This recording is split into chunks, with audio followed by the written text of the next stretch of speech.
பெருந்தலைவர் புகழ்பெற்ற தேசிய தலைவராக இருந்து 9 ஆண்டு காலம் தமிழகத்தை பொற்கால ஆட்சி நடத்திய பெருந்தலைவர் காமராஜரை குறித்து ஒரு யூடியூப் சேனலை நடத்தி அவனூறாக பேசி பெருந்தலைவர் காமராஜருடைய புகழுக்கும் நாடார் சமூகத்தினுடைய புகழுக்கும் களங்கத்தை விளைவித்து ஜாதி பிரச்சனையை உருவாக்கி கொண்டிருக்கும் முத்தாரே உடனடியாக காவல்துறை அவர்களை கைது பண்ண வேண்டும், அவருடைய யூடியூப் சேனலை அதை முடக்க வேண்டும் என்று சொல்லி நாங்கள் காமராஜர் மக்கள் முன்னேற்ற சங்கத்தின் சார்பாக இன்றைக்கு ஆணையாளர் அவர்களிடம் நாங்கள் மனு கொடுக்க வந்துள்ளோம்.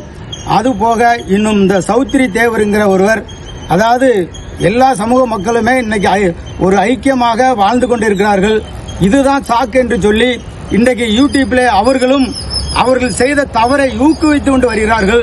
அவர்களையும் காவல்துறை அவர்களையும் கூப்பிட்டு கண்டிக்க வேண்டும் என்று சொல்லி இந்த நேரத்தில் நாங்கள் வன்மையாக கண்டிக்கிறோம்.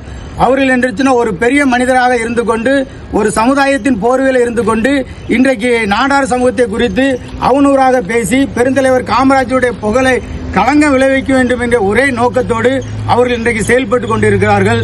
ஆகையால் இந்த நேரத்திலே அனைத்து நாடார் சங்கத்தின் சார்பாகவும் நாங்கள் சௌத்ரி தேவர் அவர்களுக்கு நாங்கள் கேட்டுக்கொள்வது என்னவென்று சொன்னால், ஒரு ஐக்கியமாக ஒரு தமிழ்நாட்டிலே நாடாறு தேவரு இன்னும் ஏதவர்கள் என்று சொல்லி இன்னும் எந்த ஒரு சமூகமும் இன்றைக்கு பிரச்சனை இல்லாதபடி நாங்கள் எல்லாருடையும் ஐக்கியமாக வாழ்ந்து கொண்டு இருக்கிற ஒரு நாடார் சமூகத்தை அவர்கள் குறிப்பிட்டு இன்றைக்கு இழிவுபடுத்தி பேசிக் கொண்டிருக்கிறார்கள்.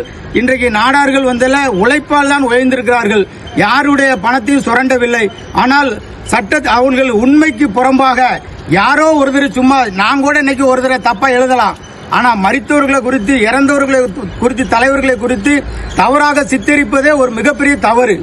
இன்றைக்கு உயிரோடு இருக்க மனிதர்களை நம்ம என்ன வேணாலும் பேசலாம், ஆனால் அன்றைக்கு யாரோ ஒருத்தர் எழுதினார் என்று சொல்லி இன்றைக்கு சௌத்ரி தேவர் அவர்கள் இன்றைக்கு காமராஜரை பற்றி மிகவும் தரைக்குறைவாக அவர்கள் பேசிக் கொண்டிருக்கிறார்கள்.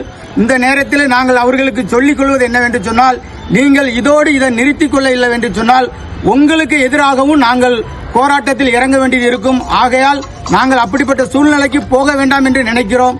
ஆகையால் இந்த காமராஜர் மக்கள் முன்னேற்ற சங்கத்தின் சார்பாக அனைத்து தமிழ் உள்ளங்களுக்கு நாங்கள் சொல்லிக்கொள்வது என்னென்றால், பொற்கால ஆட்சி தந்த பெருந்தலைவர் காமராஜரை குறித்து இனிமேல் எந்த சூழ்நிலை எந்த ஒரு யூடியூப் சேனலும் தவறான கருத்துக்கள் வெளியிட்டால் அது விளைவுகள் வேற மாதிரியா இருக்கும் என்று சொல்லி இந்த நேரத்தில் உங்கள் அனைவரையும் கேட்டுக்கொண்டு விடைபெறுகிறேன்.